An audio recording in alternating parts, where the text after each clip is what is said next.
Ladies and gentlemen, please welcome to the stage Patricia Mouradian, President and CEO of the Henry Ford. Good evening. What a fantastic turnout for our first night of winter. Doesn't it feel like that? Well, welcome to the Henry Ford Museum of American Innovation. I'm absolutely thrilled that you all are with us tonight for a very special event. And I want to welcome and thank our trustee, Evan Weiner, who's here with his wife, Gwen. Evan, thank you so much for being here, and Gwen. We so appreciate all of our trustees. You do a lot of hard work for us.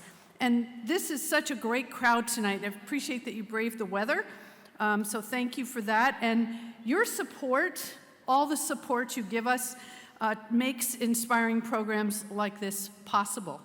And we really could not do it without all of you, so I thank you for that. And I want to do a big shout out to our staff. We have the best staff ever, I have to say. I know I'm a little biased, but they are great. And they have put together this wonderful event for us. We have had the distinct pleasure of working with Mo Rocca since 2014, when we debuted the Henry Ford's first national television show, the Henry Ford's Innovation Nation. Has anybody seen it? Yes, woo! Love that. I remember when Mo came to the museum for the first time in 2013, he was so warm and funny and enthusiastic, and we knew immediately that we had picked the perfect host for our Saturday morning series. And 10 seasons and 3 Emmys later, I think we were right. As most of you know, Mo is a correspondent for CBS Sunday Morning. He also hosts the hit Mobituaries podcast. He's a frequent panelist on NPR's hit weekly quiz show, Wait, Don't Tell Me. He is, a lot of fans. He is co-author of the New York Times best-selling Mobituaries, Great Lives Worth Reliving, and author also of All the President's Pets, the story of one reporter who refused to roll over. I like that title. His new book, ROCTOGENARIANS, Late in Life Debuts, Comebacks, and Triumphs, is an inspiring collection of stories. If you haven't read it, we have them here tonight. And they celebrate the triumphs of people who made their biggest marks late in life. From Morgan Freeman and Sophia Loren to Warren Buffett and Colonel Sanders, this collection of profiles focuses on those who declined to go into decline. I love that. Signed copies of Roctogenarians are available to purchase, and be sure to stay after the event for your chance to meet with Mo. So he'll be with his books and talking to people and maybe taking a few pictures. So after the presentation tonight, there'll also be Q&A. So if you have some questions, start getting ready and thinking of those. Now, our moderator this evening is a really dear friend of mine, Huel Perkins, who spent 4 decades in broadcasting and more than 32 years in Detroit. Quite the presence in our community. During his career, he traveled the country with Nelson Mandela. He followed Pope John Paul on his visit across America. He interviewed civil rights icons, politicians, and business leaders. Along the way, Huel has won 3 Emmy Awards from the National Academy of Television Arts and Sciences. Behind the scenes, Huel has been a real force in our community and has helped raise millions of dollars for local charities, and he's been recognized by more than 60 civic and charitable organizations for his lifetime commitment to education, fundraising, and financial empowerment. I've known Huel and his wife Priscilla, who's also with us tonight, for almost 30 years. Our children grew up together, and they are dear friends, and I'm so delighted that they're able to do this here with us tonight, and that Huel will be working and talking and entertaining us with Mo. So without further ado, please welcome to the stage Mo Rocca and Huel Perkins.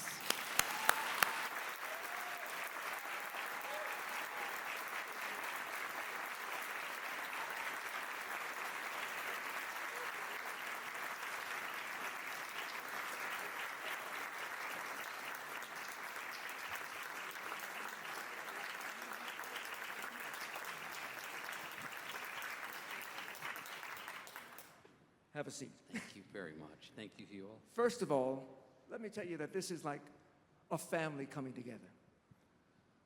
We are blessed to have one of the greatest talents in America with us tonight. And we're going to simply ask him a few questions about his latest book, and then we're going to let you ask some questions as well. But there's one thing about Mo that you may not have heard. Not only is he a great author, a great host, but he's also a great actor.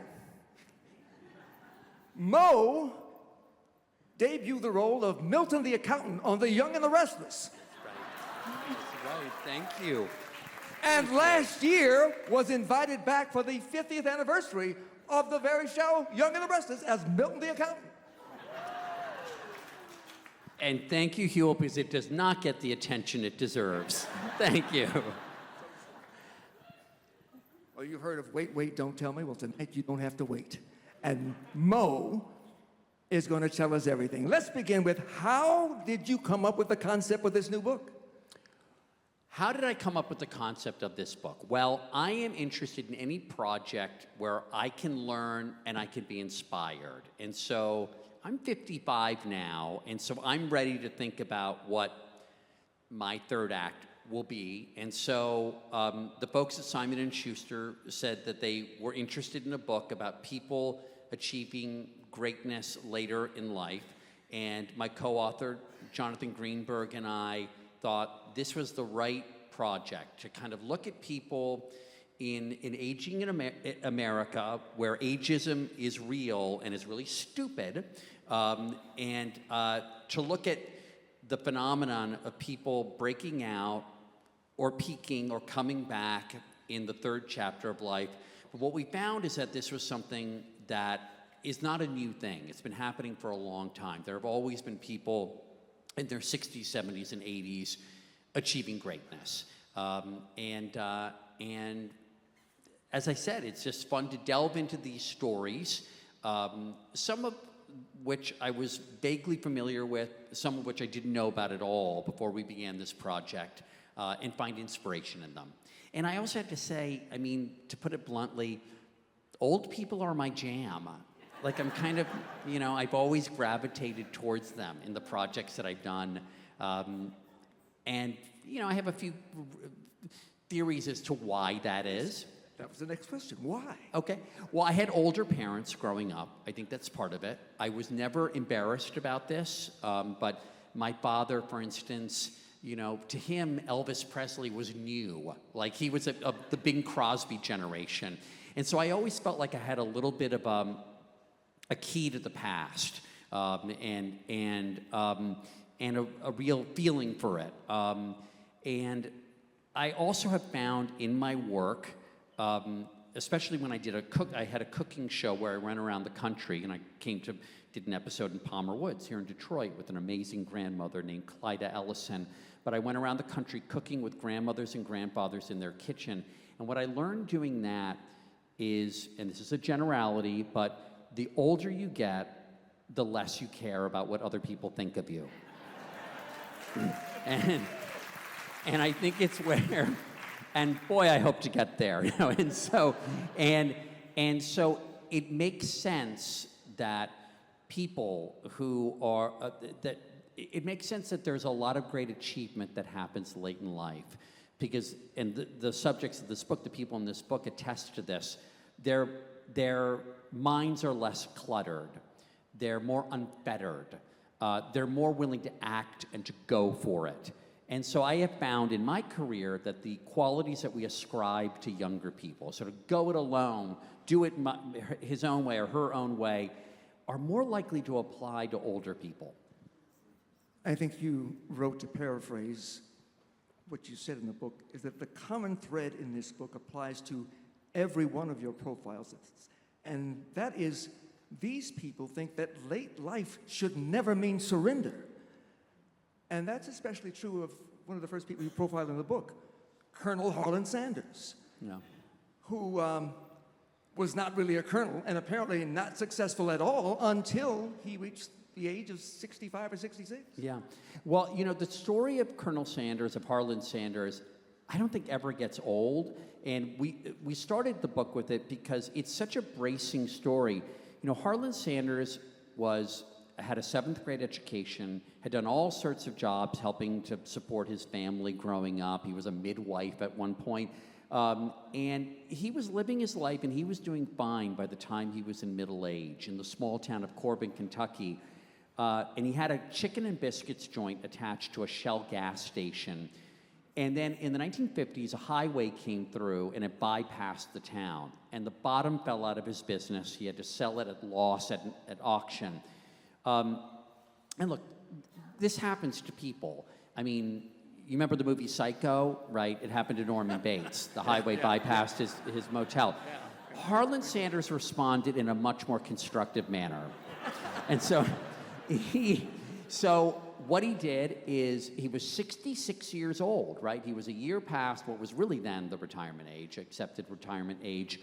He was on $105 of Social Security monthly. I mean, so he could have subsisted on it, but instead he got in his car with 2 pressure cookers and with a bucket of his secret recipe of 11 herbs and spices, and he drove town to town cooking for different people on spec, basically, saying, you're not going to have to pay for this unless you like it. If you don't like it, you don't have to pay for it. And he went town to town selling people on this, and within 8 years, he was the face of a Kentucky Fried empire of 800 stores worldwide. And I like that image of him in the car driving town to town, not just because I think it's a great montage for like the Oscar-winning biopic, like, you have the good soundtrack to that, but he was moving forward. He was just driving and moving forward and doing what he had to do. He wasn't sitting around waiting for inspiration. He had to act. He had to do. And I just find it really, really inspiring. It's funny, one of my brothers was, until recently, a global religion writer for the Wall Street Journal, and he was in Uganda and met a female pastor there who said that her hero in life was Harlan Sanders. So this is a story that really resonates globally. You also paint a glowing portrait of the actress Estelle Getty. Yeah. For those of us who are a certain age, we remember the Golden Girls, right? Great show, fantastic show, starring Betty White, Rue McClanahan, B. Arthur, and Estelle Getty, who at the time that show debuted was actually 2 years younger than B. Arthur. Estelle was playing her mother. Right, that's right. But Estelle stole the show. She became one of the most popular characters in American television. And yet she told one interviewer that she waited 50 years to be an overnight sensation. Yeah. Yeah, well, listen, you can't write a book like this and not include at least one Golden Girl. I think there's like a law, right? Okay, so Estelle Getty seemed like the person to profile because all 4 of these women were fantastic. They were really, really great performers. But Estelle Getty was unlike the other 3. The other 3 had been successful from very early in life. Estelle Getty wanted to be acting. It's not like she came to this late in life. As a little kid, she grew up on the Lower East Side of Manhattan, and her father would take the family to the Academy of Music to watch vaudeville shows and early talkies. She had this dream. She went to the Catskills. She was waiting tables there and trying her hand at stand-up. It wasn't happening. She got married at 23. She had 2 kids, but she held on to this dream, and she did whatever theater she could. She would ship her boys off to sleepaway camps so that she could do summer stock. She said she played every kind of mother you can imagine. Jewish mothers, Irish mothers, Italian mothers. She said she was mother to everyone except Attila the Hun. And then she did something which I think is really fundamental here, which is after her kids went to college, she really doubled down. She was already in her 50s, and she said, I really want to make this happen. And she went to an off-Broadway play written by a then unknown Harvey Fierstein. It was a 1-act play, and she liked it, and she went backstage. She had no connections, and she said to the playwright, I want you to write me a part. And he was so taken aback by that kind of chutzpah and was, thrown back on his heels. And so he did write her a part. And he wrote her a part for what became the 3rd act of his play Torch Song Trilogy, which became a big hit on Broadway. And Estelle Getty played the mother. She was a sensation in it. And then she was discovered for TV at that point and made her television debut at 62 in The Golden Girls, and became one of the great sitcom characters of the last 40, 50 years. But it's not just that she was late in life in doing it and had held on to this dream, but that she went backstage and she said, "Do this for me, write me a part." She wasn't sitting around waiting to be discovered. And so I think it's a wonderful story. Well, you also mention in your book 3 outstanding authors, including Laura Ingalls. You also have in the book Frank McCourt and Peter Roget. Now, 2 of these writers took a long time to reach success, and one of the writers took a lifetime to finish what he started. Right. So talk to me about Laura Ingalls. So I grew up loving both the Little House series and the Little House books. There were 8 books, and my mother's from Colombia, and she loved them too. Like they too, like Kentucky Fried Chicken, resonate globally. There's something about those stories. And what I didn't realize is that Laura Ingalls Wilder's life after her prairie years were much harder. Like, even though they were pretty hard scrabble growing up on the prairie, they were much harder afterwards. She and Almanzo, as I've learned that on the TV series it was pronounced Almanzo, but it was actually Almanzo. Anyway, they went from state to state, sometimes being chased by creditors. They had one daughter, Rose, who had to go to school barefoot during the Depression, was ridiculed for it. And Laura Ingalls only started writing because she kind of had to make a living. And she wrote a column for an agricultural journal in Missouri, and I believe called the Missouri Ruralist. I think I have that right. But then at one point when things were really rough, and she had harbored this desire to be a writer. Her daughter, who was actually sort of a controversial figure, the daughter said to her mother, "You need to write your story. You lived this epic life. You saw America from the frontiers period to the pioneer period to farms and towns to the closing of the frontier in 1890, which incidentally, I love the idea of the frontier closing. Like, did they put up a sign saying frontier closed? And a poor guy with a musket and a, coonskin cap sort of going, I got here too late. Okay, so, but Laura said to her daughter, "What business do I have telling my story? I'm not a real writer. I don't know how to do this." And her daughter gave her an incredible piece of advice, which is she said, "Write as if you're writing in a diary, as if you're just writing for yourself, for no one else." And she did that, and what came out eventually were these amazing, inspiring, evocative tales of growing up on the prairie. And she was 65 when the first of those 8 books were published. After having led this pretty difficult life, she then became a sensation, and they really were the first popular serialized children's books.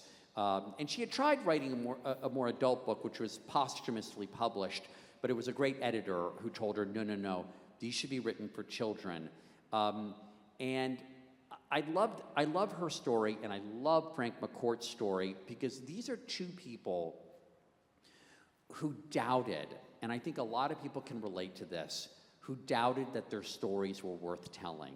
And I want to talk, if I may, for a moment about Frank McCourt, who, of course, wrote Angela's Ashes. Frank McCourt, all of his life, struggled with whether his story was worth telling. And, he had grown up in Limerick, Ireland, very, very poor. He was ashamed of his poverty. And when he lived in New York then and was a high school English teacher, he was friends with successful writers who all said, "You got to write your story." He said, no, I can't do it. And he felt like he couldn't do it while his mother was alive. He just couldn't, it was too difficult for him to do it while she was alive. And then his students at Stuyvesant High School, he would tell stories to them about growing up in Limerick, Ireland, really as a way of keeping them in the tent, just keeping them focused. And they were so enthralled. And they said, "You've got to write your story." But he struggled mightily. And he finally said, I realized that if I didn't tell my story, I would die howling. And that, to me, there's something so painful and so evocative about that.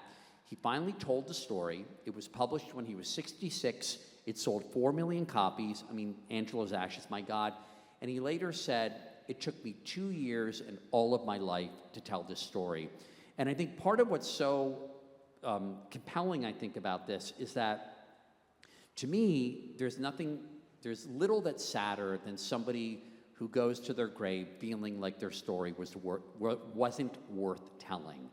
And I'm not saying that everybody has to have a bestseller, but everybody's story is worth telling. And I just hope that every person, as many people as possible, can come to that understanding while they're still on this earth. And then Peter Roget took 70 plus years to do his Yeah, book. I mean, he was kind of a nut. I mean, he was a doctor, and he started making these lists, and he had a lot of tragedy early in his life, and the lists were sort of a coping strategy to make sense of the world around him. But they eventually became the thesaurus, which was finally published, I believe I think I had this right, when he was 72, and he kept refining it up until the day he died when he was 90. And I love keeping lists too. I'm kind of crazy. I would, at different points in my life, I would make lists of waterways that run through state capitals, things like that, and just sort of, and I'm not sure what I was trying to cope with at that time, but I do think that it does, I've always loved knowing the capital of every country in the world. That's like a thing with me. I learned them really early, and then when the Soviet Union fell apart in 1990, I almost had a nervous breakdown. Because there were just all these new countries, like all these stands, like just a cascade of like Kyrgyzstan, Uzbekistan, Tajikistan. But if anybody has here a country that they don't know the capital to and don't want to look at your phone, feel free to yell it out. What? The capital of Uganda is Kampala. Very good. Outstanding. Now tell me this, but do stories like that require pain, require sacrifice before they can see the light of day? Is that required of great That's knowledge? no one has posed that question to me. I think it does. And I imagine that in telling your story, and this was Frank McCourt and his mother, you owe it to yourself to be honest, but you might hurt people in the process.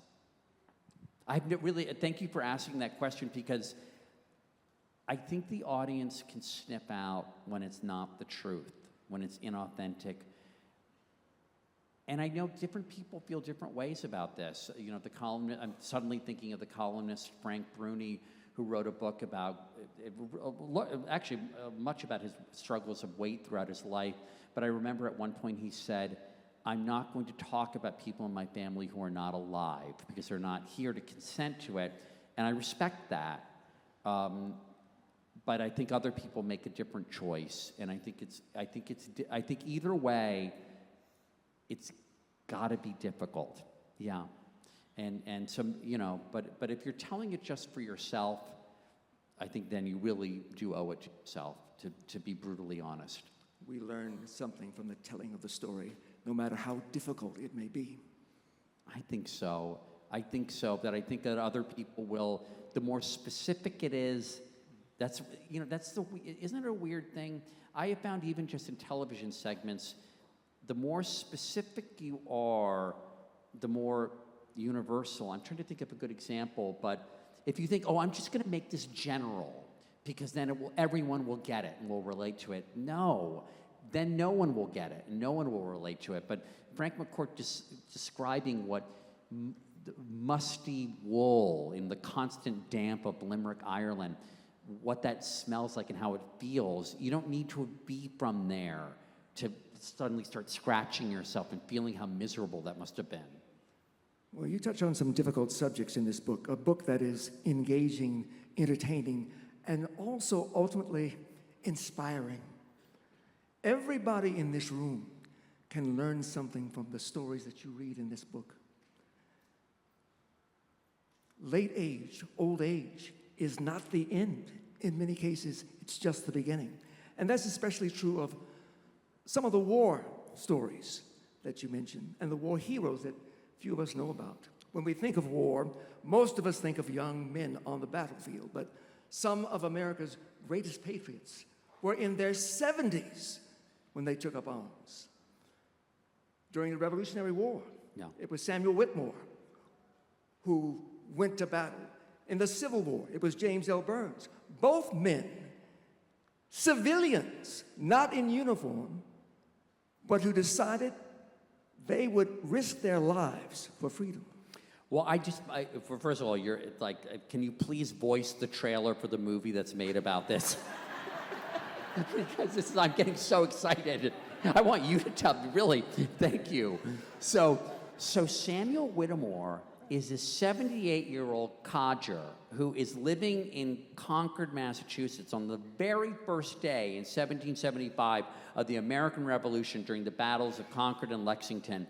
He insists, against the protestations of his wife, you can just imagine the whole thing, that he is going to go out there and he's going to fight. And then this 78-year-old shows up there, and he picks off 3 redcoats before he is shot in the face, has half of his face blown off, and it's stabbed in the head, left for dead, and then gets up and keeps fighting.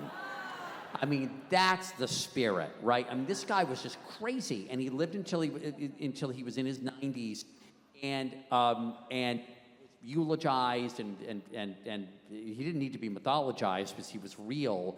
And I just think and I just think, oh my God, Clint Eastwood has to play him. I mean, and John L. Burns it was kind of great because John L. Burns was wanted so badly. He had fought in the War of 1812, and John L. Burns is born almost exactly when Samuel Whittemore dies. So it's like the spirit of Samuel Whittemore in the Revolutionary War imbued this young man, John L. Burns, who fought in the War of 1812, served and then wanted to serve on the Union side in the Civil War and was rejected, and so ended up essentially retiring to this little old town called Gettysburg, where he had sort of a sinecure. He was a constable, and lo and behold, this great battle comes there.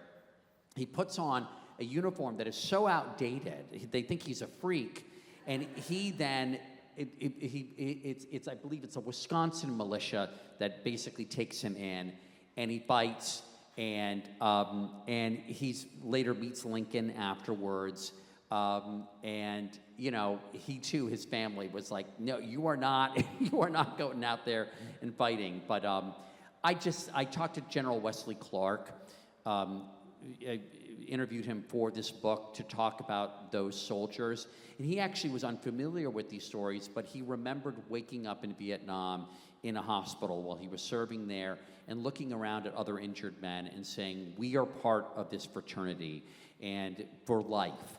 And it didn't surprise him that the fighting spirit of these men only became more fervent as they got older. I'm told that putting your life on the line changes you forever. Yeah. I have never joined the armed services, but those who have and who have been wounded tell me that very thing, that there is a transformation in their lives that happens when they are injured on the battlefield that makes them somehow superhuman in a sense, that they don't feel they can die. Yeah. I think there's definitely something to that, and if that's adrenaline, if that's even a little bit of delusion, well, thank goodness. So. Well, of course, when the Civil War ended in 1865 and the 13th Amendment was ratified, it meant in principle the end of slavery, but it would be more than 100 years before the black people in this country got to experience the full citizenship promised to them in the Constitution. Every war is not won by firing bullets or killing people. Some wars are simply won by courage. And yes, we've all heard the stories of Martin Luther King and John Lewis and Rosa Parks, but there's one hero mentioned in this book that I think deserves much more attention. Her name is Mary Terrell. She was born during the Civil War, and yet was old enough and strong enough and smart enough to help end segregation in Washington, D.C. when she was 89 years old. Yeah. Well, that's a perfect setup, and I thank you. And it was really intentional to group her with the soldiers, right? So Mary Church Terrell, as you point out, was born shortly after the Emancipation Proclamation. And she was a doer, a real champion throughout her life, young, middle-aged, and in her older years. Early in life, she was one of the leading activists against the brutal practice of lynching. She went to the White House with the then much older Frederick Douglass to petition President Benjamin Harrison to come out more strongly against it. In her middle-aged years, she was a co-founder of the NAACP. But here's why she's in the book. For good reason, when we think of the civil rights era, at least many of us, when we think of it, when I think of it, you think of the young heroes, like John Lewis, who at 25 led marchers across the Edmund Pettus Bridge, or the Reverend Dr. Martin Luther King Jr., who's 34 when he delivers the I Have a Dream speech. But I was thinking, you don't know, the general population doesn't know a lot about the older leaders. And to me, they're seeing something really poignant about people fighting for a world that they're not necessarily going to be able to live in and enjoy. And so Mary Church Terrell, as a young woman, as a middle-aged woman, then as an older woman, when she was 86 years old, she was rejected membership in the American Association of University Women, simply because of her race. She was one of the first black women to have a higher degree. She earned it from Oberlin. And she was so fired up by this that she rejoined the battle. I mean, at a time in life when she had more than earned her rest. And so Washington, D.C., the citadel of liberty, still had segregation in public accommodations, which, I mean, still is sort of astonishing, right? Even when you think of it with all that we know, that Washington, D.C., where you had international diplomats living and looking at this and going, wait a minute, you know, and in fact, there were even some, this is a little bit of a tangent, as late as the early 1960s, you had some free African countries with black African diplomats in Washington, D.C. If they actually left Washington, D.C., they were, you know, if they were in Maryland, for instance, they were not allowed to use, you know, the bathroom at certain restaurants. So anyway, but with Mary Church Terrell, she decided to lead sit-ins at a restaurant in Washington, D.C. when she was 86 years old at a restaurant called Thompson's Restaurant. She ended up making 4 different visits, and the case eventually went to the Supreme Court, and she was 90 when the court ruled on the right side. So she lived to see this ruling happen, in large part because of her efforts. But like I said, she died shortly thereafter. But there was something so incredibly heroic and selfless about this effort, you know, really for her literal and figurative children and children's children. Well, your book highlights many courageous women, some of whom we've heard of, some of whom we are learning about for the first time, including someone's last name that you may know. How many of you drink Veuve Clicquot champagne? 1 or 2 of you? It's one of the most famous champagnes in the world. But this woman, Madame Clicquot, managed to turn a family tragedy into a family empire. Yeah, and you're all going home with a bottle. Well, you know, Mo is short for Mopra, and you get a bottle, and you get a bottle. Okay, no, so Veuve Clicquot actually, and I don't speak a lick of French, and my Spanish is actually kind of lousy, which is terrible to have a Colombian mother and speak bad Spanish. She's so ashamed. Veuve Clicquot means the widow Clicquot. You know, I wanted to include widows because, and I know this is a dicey subject, but, you know, there are women generally, you know, on average outlive men, and there are a lot of women out there, and some I've known who love their husbands and, you know, are devoted to them, but also when their husbands die, it's kind of a relief. So like, I mean, so I just wanted to put that out there. I mean, my grandmother's best years were like starting at 78. I mean, she worked at a DC department store until she was 87. But like, you know, after my grandfather died, I mean, just between you and me, she was like, great, I can have the girls over to drink wine. We can finally have a good time. It was like, whew, you know, okay. But anyway, the widow Clicquot was much younger. She was in her 30s when her husband died. But in 19th century France, married women had far fewer rights than widowed women. And so if you were widowed and you actually wanted to pursue a career, it was in your best interest not to get remarried. And so she inherited a failing sort of wine business, but realized that the appetite for champagne was really growing, especially in Russia. So she was very smart, and so she created this champagne empire. It was incredibly enterprising, and at the end of the Franco-Prussian War, she said found a way to evade, even before then, a blockade and get her champagne into Russia. And she did this as a 30-something widow, and she had already had children, yeah, we thought it was important to include some liberated widows. I mean, she literally was popping, you know, the champagne, I think probably after her husband died. My wife's favorite champagne is Veuve Clicquot. Veuve Clicquot is are you trying to tell me something? But let us also look at Carol Channing, famous film and Broadway star, who made headlines in her 80s by divorcing her husband. Well, yes, and before the divorce went through, this husband with whom she'd been for 40 years, and she said publicly she complained that they'd only had marital relations twice, and neither the matinee nor evening performance got a good review by her, apparently. She after that husband, rest in peace, died. She wrote a memoir, and in her memoir she regretted never pursuing a romance with her junior high school squeeze, Harry Colligian, whom she'd known back in the San Francisco area.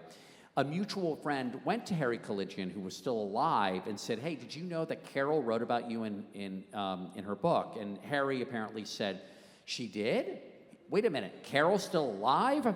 And so they ended up getting together, and they married in their late 80s and enjoyed, by all accounts, 2 blissful years. So we thought it was important to include some personal late-in-life milestones, including late-in-life love and late-in-life parenthood as well.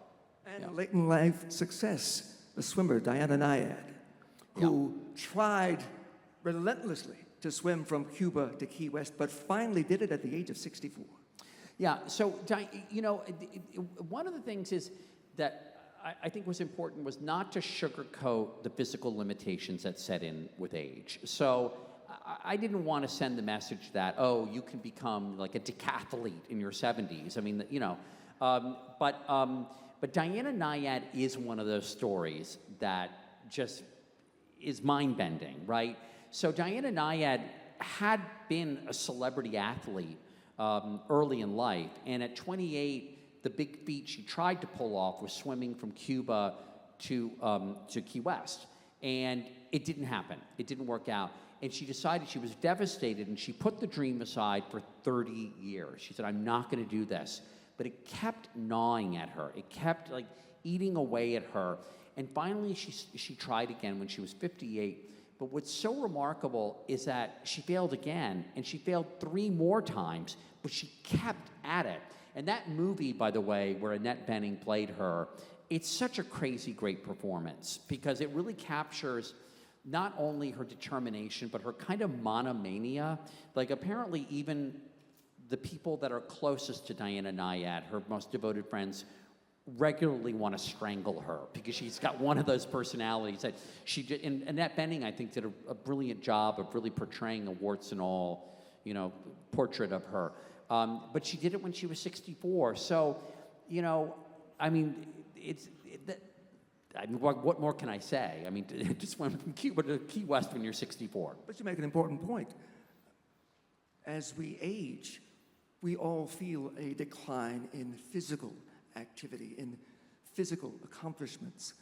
But what about our brains? What about what we feel and think? Well, I think there are a couple of things. I think that people, late in life success stories, one of the other threads that connects a lot of these stories are, these are people that look at endings as beginnings. And that's important. So Henri Matisse is already a celebrated modernist, is already beloved, when in his 70s, stomach cancer robs him of the ability to paint. He can no longer sit upright. He has to recline in a wheelchair or lie in a bed. And he instinctively trades in his paintbrush for a giant pair of scissors. He just starts cutting out shapes from painted paper, brightly painted paper, these big shapes, and having them pinned to the walls of his room in the south of France. And he has assistants helping him. And the paper cutout phase becomes its own epoch. I mean, if he were only known for that, he would still be a giant of art. But what I love about this story, not only is that he didn't go, oh my gosh, I can't paint anymore, the rest of my life is just gonna be a highlights reel of my greatest hits, receiving visitors who come and tell me how great my paintings were. He just can't stop creating, but he just finds a new way to do it. But what I also love is that he said himself that this represented a return to childhood. And I think this is important, that he said that the paper cutouts lacked a kind of complication. There was something childlike, not childish, but childlike about them. And I think that sort of connects as well to Frank McCourt and Laura Ingalls Wilder in a more literary and literal way there, that they were returning to their childhood. But I think a lot of these people, these successes, they've learned to strip away the stuff that doesn't matter, and they've come back to something, maybe a desire, maybe a passion, something that intrigued them as children. And it might be that they're literally finishing something that they started, like Brian May, the guitarist for Queen, going back and getting his PhD in astrophysics when he's 60 because he still can't, he's still fascinated by in this case, actually rocks and stars. Or like Matisse, returning to these big, bright colors and these big shapes. That there's a beautiful, beautiful, profound simplicity there. There's a story also in the book about the great concert pianist Ruth Slenczynska, who was known as the Shirley Temple of classical music. Who you got a chance to interview intimately. And I got to interview her when she was 97, and she had just put out for CBS Sunday Morning, and she just put out an album of her, the first in something like 30 years. But she had a brutally abusive father. And so she understandably, and she was a really big deal. I mean, listen, when she was 9 years old, she subbed for Rachmaninoff. Like that Rachmaninoff. Wow. Like she knew Rachmaninoff, and she was really very famous. But she quit playing in her 20s and was cut off from her family, essentially. And then she had to return to it to make a living. But then she learned to love it on her own terms. And she said to me, listen, I don't think you can become a real pianist until your 60s. And I said, really? And she said, yeah. She said, the notes are the same, but the story is different that you're telling. And when I met her, she was in her late 90s, living with the family of a former student of hers. And they told me, they said, Ruth never had a childhood. So in her late 90s, she carved her first jack-o'-lantern. They would take her on car rides to see the Christmas lights in the neighborhood in Hershey, Pennsylvania, where she lives now. All this stuff she never got to do. But when I saw her at the piano playing Chopin, she was so happy. And it was the longest relationship in her life was with the piano. And it was a very complicated relationship, but it ended beautifully. And I love this story because I think there are a lot of people who played an instrument when they were a kid and then dropped it and then yearned to go back to it. And sometimes they do. My father was one of those people. But this is that story kind of on steroids, like on a world stage. She had great talent. Most of us who are musicians don't.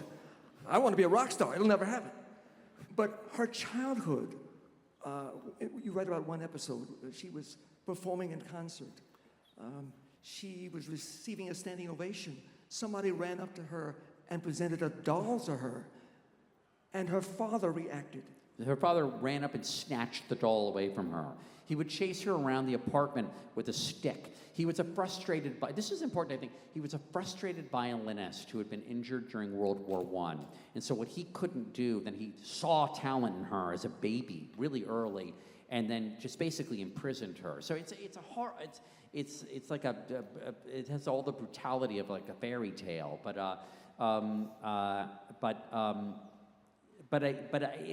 it ended, thank God, beautifully for her, and she's now 100, and she's no longer playing, but the people that live with her have told me that she's very, very happy and very much at peace. Well, she is still in love with music, but I understand that she and her father never reconciled. I'm sorry? She and her father never reconciled. They never reconciled, no. They never reconciled. You also speak about the great architect I.M. Pei, who faced public ridicule and even hatred when he decided, after building many of the greatest facades in the world, that he was going to erect a glass pyramid in the middle of the most famous museum in the world, the Louvre. Yeah, you know, and other people have written about this. There's a fascinating, I hope I've been holding the mic the right way the whole time. There's a fascinating pattern of architects who peak really late in life, in their 80s and 90s. And this is a long-running thing. And, you know, one of the reasons is because if you're going to commission somebody for a big, important project, you want somebody with experience. And architects, as they get older, they're having to do less of the drafting themselves, and they can be more focused on the vision. But it is remarkable. And I.M. Pei was in his 70s when the French government, when Francois Mitterrand, the president, decided that the Louvre, which is essentially a 100-year-old palace, which was very lightly trafficked at the point. Like, visitors didn't like it. It was hard to get to different famous works of art.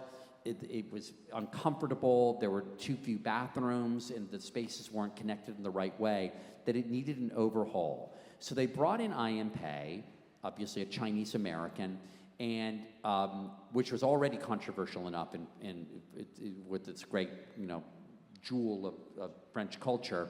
And what I love is that he could have done something to it. He could have made it more efficient and done something that conformed mostly to what the palace already looked like. But what he did, going back to something we talked about earlier, which is older people really going for it in a way that younger people oftentimes don't, he did the most rock and roll thing ever, which he said, I'm going to put a glass pyramid in the middle of this 800-year-old French palace. And there was horror. I mean, all the French curse words you can think of. I mean, the French were horrified. And Mitterrand, to his credit, stood by him after the plans were unveiled. And of course, now the pyramid rivals the Eiffel Tower as an emblem. And I kind of like, as a capstone, if you will, that his next project after that was indeed the Rock and Roll Hall of Fame in Cleveland. Another majestic building. Yeah. Absolutely. One of the wonderful passages in the book concerns the great Norman Lear. Yeah. One of the best writers, best TV producers in the history of the medium, responsible for All in the Family, Maude, The Jeffersons, Good Times. But he wrote to make us laugh and to make us see, to give us insight into the human condition. And he had a wonderful relationship with his two best friends, Carl Reiner and Mel Brooks. There was something wonderful about the three of them that energized them, even as they grew older. What was it? Yeah, you know, I mean, you know, John and I, when we were talking about comedians, we said, look, Norman Lear, Mel Brooks, and Carl Reiner did not break out as old men. That's certainly not the case. As you point out already, they were huge successes for most of their lives.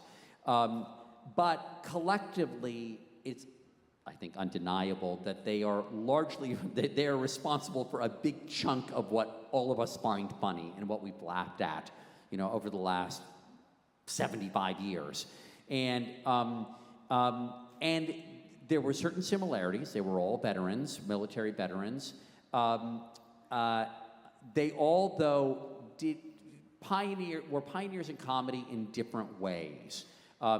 Carl Reiner with the Dick Van Dyke Show really kind of helped create the sitcom format, that it would be character driven, it wouldn't be just about jokes, right? It would be about stories and situations. Norman Lear took the sitcom and made sure that it said something. There's a period called the Rural Purge when CBS, for instance, had all those country-themed sitcoms in the 1960s. Beverly Hillbillies, Green Acres. And Petticoat Junction, exactly. Petticoat Junction. Right, and they were swept away, still controversial, and Norman Lear came in with the shows that you mentioned. Mel Brooks was different than the other two because the other two were sort of happy warriors. Mel Brooks was driven more, and is driven more, I think, by anger at injustice. And Hitler was one of the great motivators for him. You know, if you can knock someone off that pedestal, that's the best thing you can do. And the best way to do that often is by laughing at them and cutting them down to size. But all of them have said at various points from anyone else would just seem like a cliche, which is laughter keeps you young. And you say that and it sounds very hallmarky, but when it's coming from those guys, you got to take it seriously. And all of them remained, and Mel Brooks again is still with us, through their 90s, engaged with the world. Really, really important. I think that's a lot of what has kept them sharp, obviously, is their engagement with the world and making sure that they remain not just active with each other, but trying to say something and trying to make the country, in their view, a better place. When you interviewed Norman Lear a few years ago, he was still trying to pitch new shows to the networks. And I think one of the shows was Who Died Next or something. Yeah. When I met, I'm friends with Norman Lear's son-in-law, who's the chief medical correspondent for CBS News, John LaPook. And so John said, listen, if CBS Sunday Morning does Norman, it would be great if you were the correspondent. I said, sure, twist my arm. And so I went and I met him in Austin, Texas, where he was doing a reading. He was then 93, and he was doing a reading of a new sitcom called Who Died, something that he wanted about an assisted living facility. And I really have to tell you, Huel, when I went down there, I thought, he's going to be a figurehead. He's going to be there with a bunch of young assistants, and they're going to be sort of calling the shots, and he might be mumbling And I went and I met him, I sat down next to him, and the actors on stage, really top flight actors, including June Squibb, Margot Martindale, great actors, were on stage reading the lines, and he was mouthing the lines along with them, and then really kind of getting feisty and angry if he thought the timing was off, and then jumping out of his seat and up onto stage to direct them. And I realized this man is so completely still in it. And I just had to tell one anecdote, one sweet memory I have. New Year's 2019 going into 2020, right? A couple months before the pandemic began. I celebrated New Year's Eve with him. We were around a piano singing old songs like "I'll Be Seeing You" and all the old familiar places. He's and I'm kind of an old soul, so I love all those songs. But after midnight, I guess at this point, he was probably 96 or so. And I said, oh, I need to call my mother.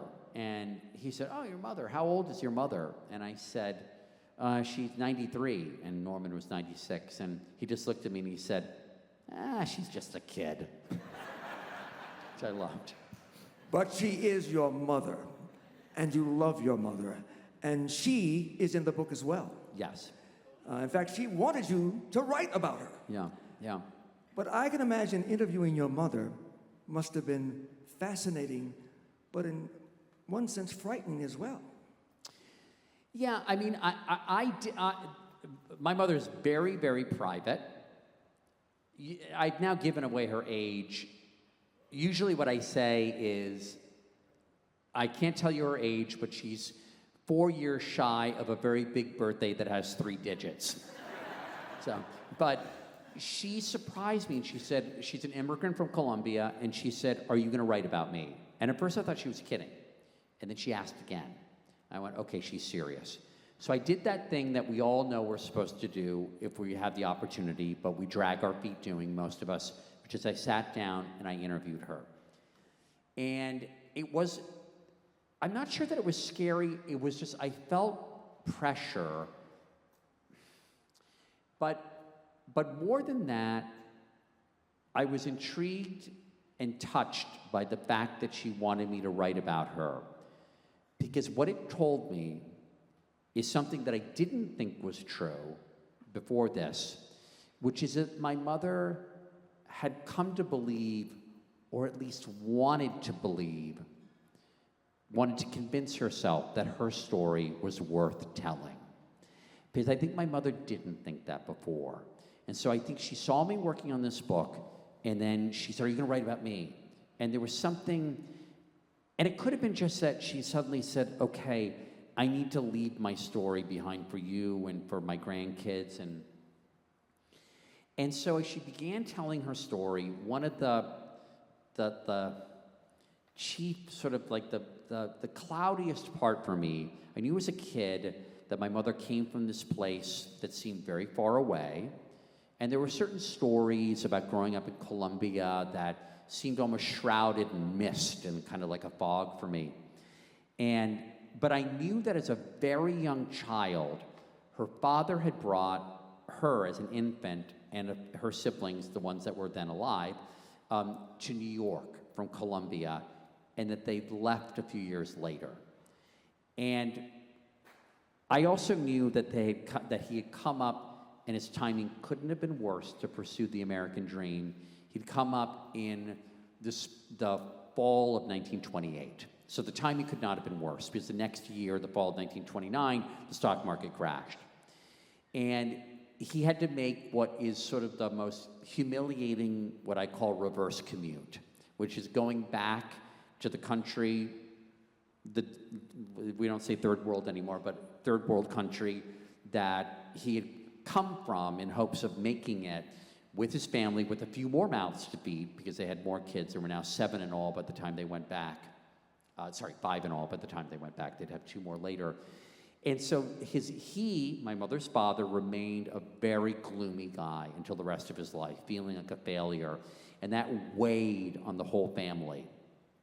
But my mother, in telling her story, even though it seemed obvious to me, but in telling her story, she then realized that as a young woman herself, years later in the 1950s, when she was a young woman, she then made the same trip to the United States, but she made it. She succeeded. She learned English. She spoke not a word of English. She learned English. She was incredibly homesick. She didn't go back to Columbia. She met my father. Together they built a small business. They put 3 kids through college. They raised them and put them through college. And only by my mother telling me this story did the light go on. And she went, "Wow, I did that thing that my poor father was unable to do." And I think, and it made me feel really, really good to be able to facilitate her telling this story, and I hope, and I think, feeling validation. And I'm sure that when she looks at you and your brother, she is very proud of the choice she made. Yeah. You also mention in the book non-human subjects, including Mr. Pickles, a 90-year-old tortoise who has a child for the first time. Yeah. You know, I think we all thought that Robert De Niro and Al Pacino were impressive for having kids in their late 70s and 80s.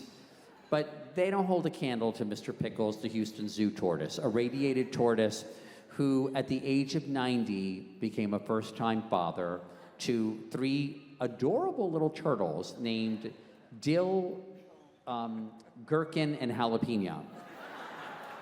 And Mrs. Pickles, I'm not sure if they're married, actually. I think it might be common law at this point. She's in her 50s, but the thing is that he could live until he's 150. He probably will. So he could have a lot more kids. So he could be like the Nick Cannon of tortoises. I mean, he could just keep going. So, yeah. Well, is there a connection between his story and your story? Because you are now a father, too. Yes, I am the father of a 14-week-old daughter, and she really is amazing. She really is amazing.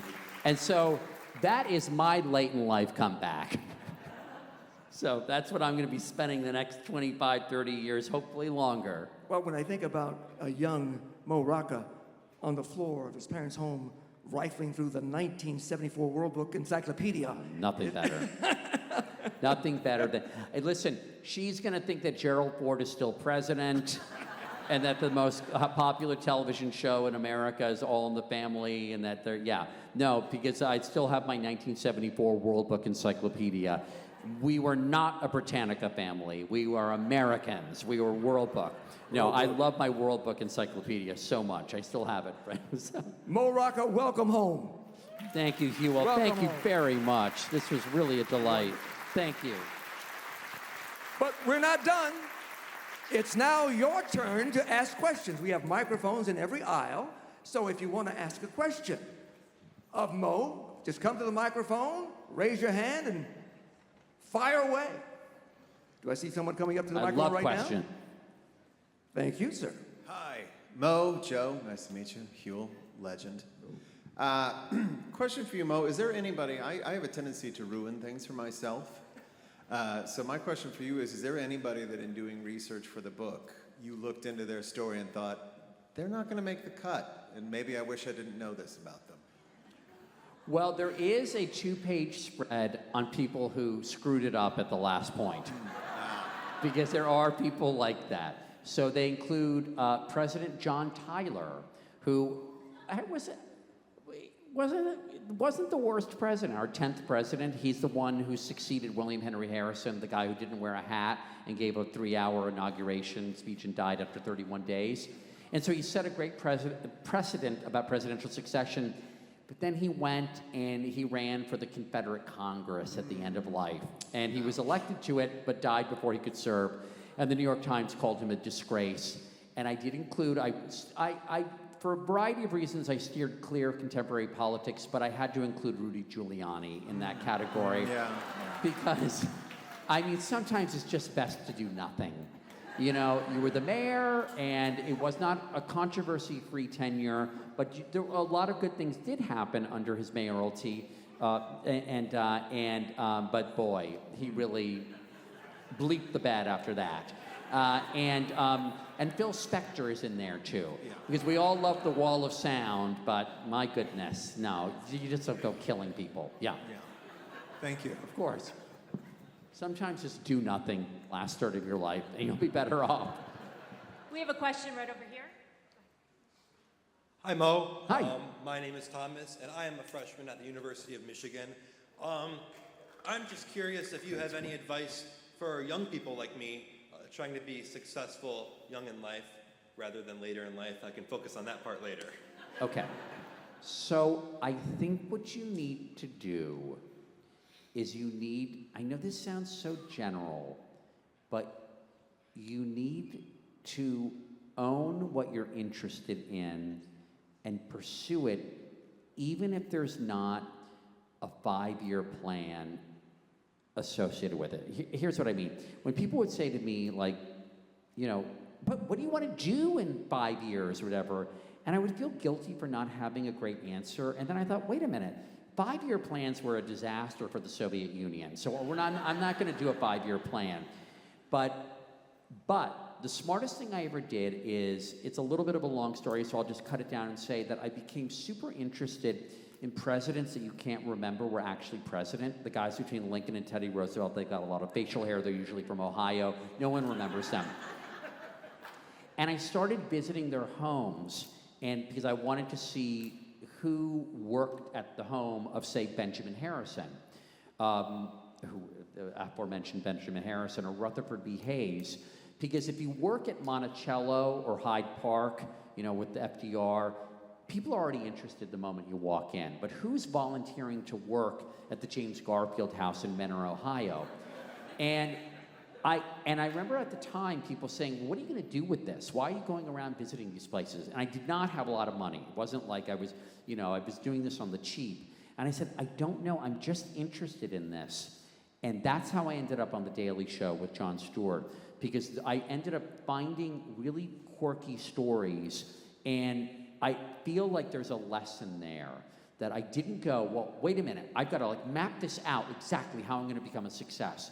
No. I had a yen, that old-fashioned word. Something was drawing me and was interesting to me, and I just pursued it. And that, I think, it's not, I'm not being airy-fairy here. It's just not like I do think it's spiritual, but I also think it's ultimately practical as well. And, you know, if I can do anything in life, I want to make people interested in things they didn't expect to be interested in. And I think that goes along with it. But that's the recipe, I think, for success, is to be almost a kind of specialist, but don't, like, if you're interested in something, don't go, now, wait a minute. Like, is that marketable? Are people, no, you're going to make people interested in what you're interested in. Thank you, I appreciate it. Yeah.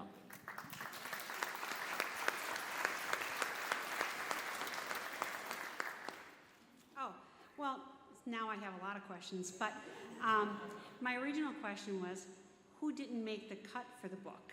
I know you probably had many more interviews than you had space for. So the person that did not make the cut, and she's a friend of mine, I regret this, is the great club cabaret singer Marilyn May, who at the age of 96, last year at the age of 95, sold out Carnegie Hall. She appeared more times than anyone else on Johnny Carson, over, I think, 70 sometimes, as a singer. But she was sort of, by her own telling, was born at the wrong time. She sort of felt that she was born too late. And so she had lean years where, what was the car she sold?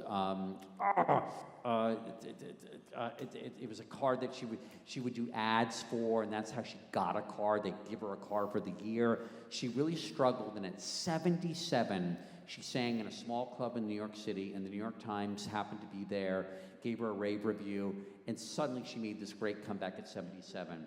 And the reason, and there's only one person I can blame for her not being in the book, and that's my mother. Because when my mother said, "Will you write about me?" it was really the 11th hour, and so I had to ripcord Marilyn May for my mother. That was probably a smart decision. Yeah, but I'm not blaming myself, it's my mother's fault. And Clint Eastwood would have been great. I didn't want to do too many famous people, but Clint Eastwood would have been great too, because it's kind of amazing. I mean, right? You know. We have one more question over here. Hi, thank you so much for your presentation and sharing everything. Really appreciate it. Look forward to reading your book. Thank you. I'm very fortunate in that I've had 3 of my 4 grandparents made it to their 90s, so I feel like I have role models who are octogenarians in their own right.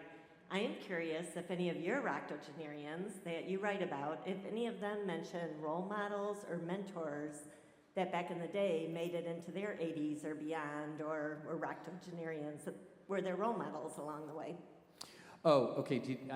I have not had this question. If any of the octogenarians, any of the people profiled themselves had role models, I need to give this some thought, because I'm thinking of Rita Moreno's in the book, and I've gotten to know her pretty well. And she's somebody, I think, who really is sort of very self-motivated. Oh boy, I wish I could give you a satisfying answer. I know Brian May, his role model, and I'm going to forget his name, was the host, sort of the Carl Sagan of Great Britain, the host of what's that? Patrick Moore. One more time. Patrick Moore. Patrick Moore, right? Patrick Moore. Thank you for that. Was his role model, and I'm trying to think who was Mr. Pickles' role model. I'm going to have to give that more thought, but it's a great question. Yeah, thank you. But you have to think of it this way. We are living in very exciting, extraordinary times. Back in the early 1900s, the average life expectancy for American men was 59. Right. So we have added 20 more years to our lifespans. Well, and this is a point that never gets old, if you will. You know, Louise Aronson, who wrote Elderhood, which is she's a great gerontologist, said, you know, making your point, same point, we've added on an entire generation to life, and we have not figured out what to do with it. And I started off by saying ageism is really stupid, and it is. Like it or not, the population is aging. The weight is going to, the most populous demographic is going to be older. And, you know, it's a lie that older people are sort of gumming up the works and are clogging the pipelines for younger people. That's not how the economy works. And it's just foolish to not make use of this accumulated experience and talent. It's just foolish for society at large.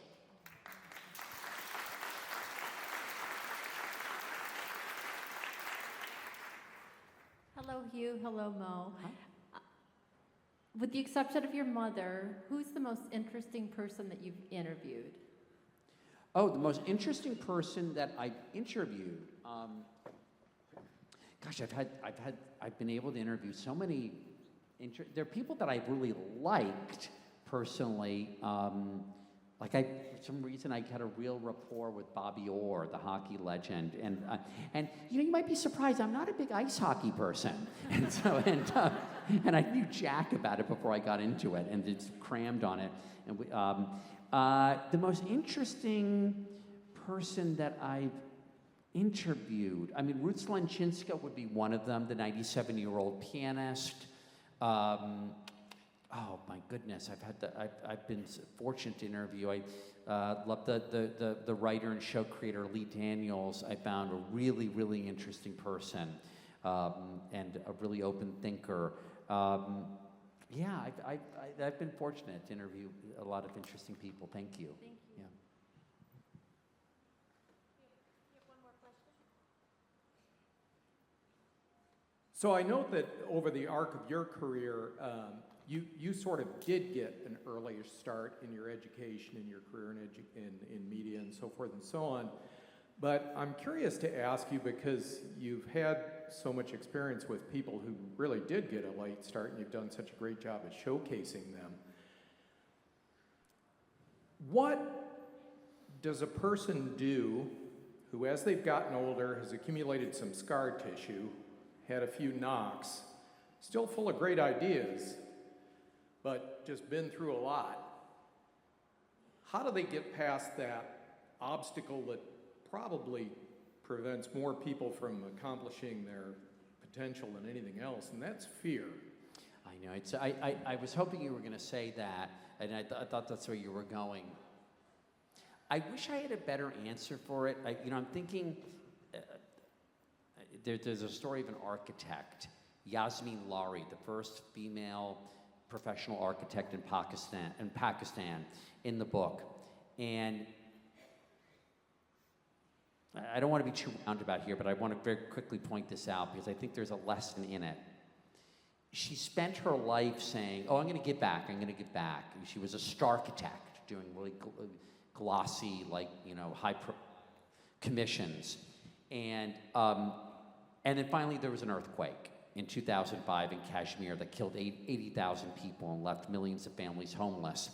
And she finally went, okay, I'm going to do that thing I said I was going to do, even though she could have afforded to do it many years before, and start giving back. And now she's happier than she's ever been. She's been, rightly lauded as a humanitarian, helping with sustainable housing for the poor in Pakistan.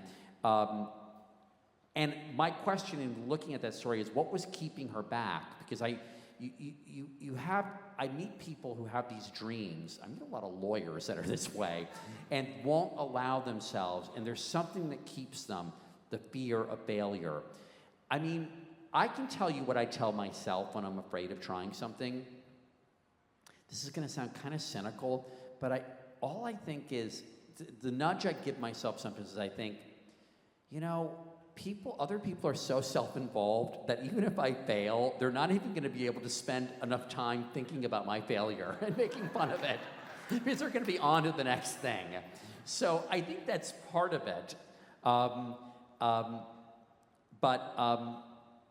Is realizing that people aren't going to be focused on you, and I think that's something that you're plagued with as a younger person. You think, oh my God, everyone's going to look and be making fun of me.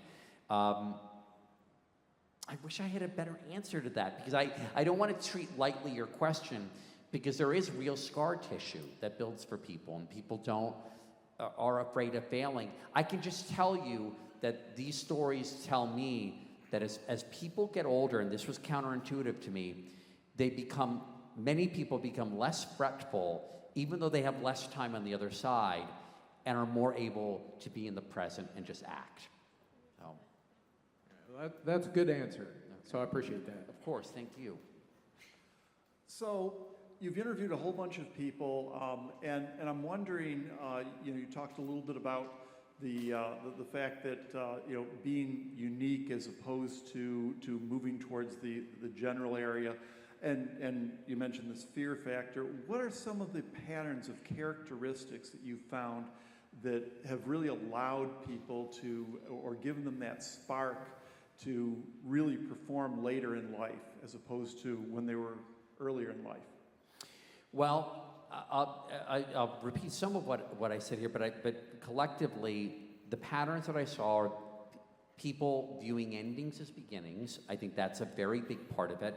The Farbers, Sam and Betsy Farber, who created the OXO Good Grips line of universal design implements, and this is something I got from one of the great curators here, this idea. They were getting ready to retire in the south of France, ready to have a great life, and she was making an apple tart and found that her arthritis wouldn't allow her, the peeler, she was having trouble using it. And so they could have afforded to have somebody else make the apple tart for them. And so instead they sat down with their know-how and their connections and created the OXO Good Grip line. So I think viewing endings as beginnings, I think clearing the detritus, like that, which I think happens naturally as you get older, becoming less, less fettered, it's actually an expression, but becoming uncluttered. I think that's part of it, a kind of return to childhood dreams and reflecting on those, I think helps. What are those things you wanted as a kid before life interfered and gummed up the works? I think those are two of them. And I think, again, I mean, I don't want to sound pat here, but it's just this willingness to just act and just to do and to go for it.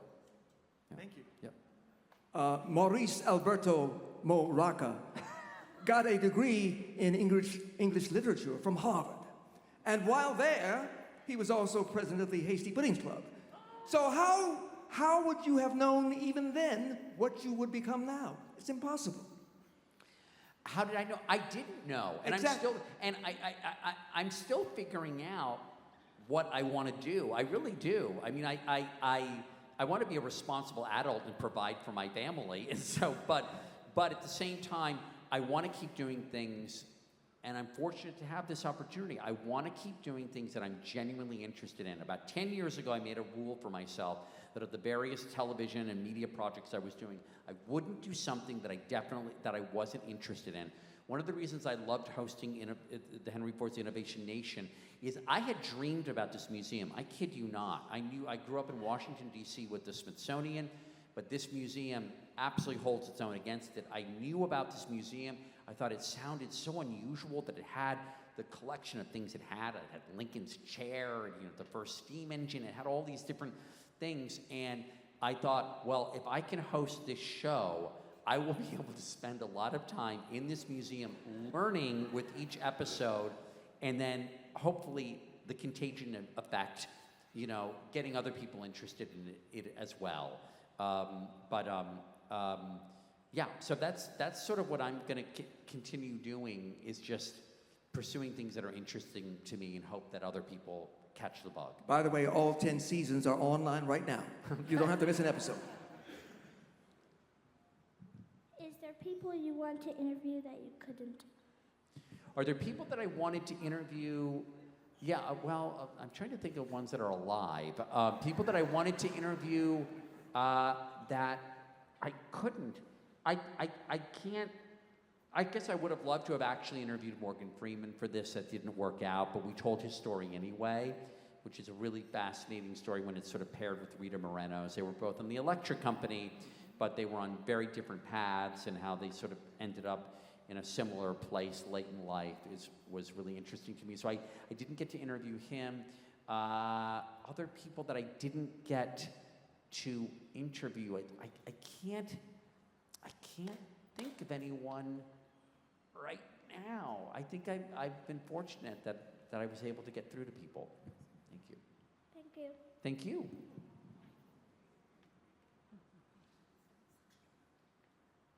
Hi. Hi. So, you've done like a lot of things. Like, you've been on TV for like a bajillion different reasons. Oh, did you catch my appearance on America's Most Wanted? No, I'm kidding. Okay. And you've written a couple of books, and I was wondering if there was something that like you really loved doing that maybe when you were like in like middle school you wouldn't have like thought that you would like doing it. Oh, what a great question. Something in middle school that I wouldn't have thought. Boy, because in middle school, well, look, in middle school, I was just obsessed with the musical Cats. And I've never been able to star in a production of it. So that's on the bucket list. Things that I've ended up doing, I don't know that I would have thought that I was interested in technology and the history of innovation. So I've definitely tried, and I'm still working on it, to leave myself open to things that I might become interested in. I want to muster the courage to really try stand-up comedy because I think it's the purest kind of comedy without any kind of a safety net. And I've done versions of it, but I haven't quite done that. That doesn't quite address your question. But I'm still definitely developing and evolving, and I hope everyone here is. But things I wouldn't have thought would be interesting. I don't know that as a middle schooler I particularly wanted to get in a two-seater with Mario Andretti, but boy, it was really fun. Actually, the truth is I threw up right afterwards because I had a little bit of a flu, but I got right back in. Everybody, Mo Rocca! Let's give him a hand. Thank you very much. Thank you, Huel. Thank you so much. Wonderful, wonderful. Thank you very much. Thank you. And if you haven't done so already, this book is fascinating, wonderful. It can change your life, especially those of us who are a certain age. Because, I guess to paraphrase the words of Dylan Thomas, do not go gentle into that good night. Rage, rage against the dying of the light.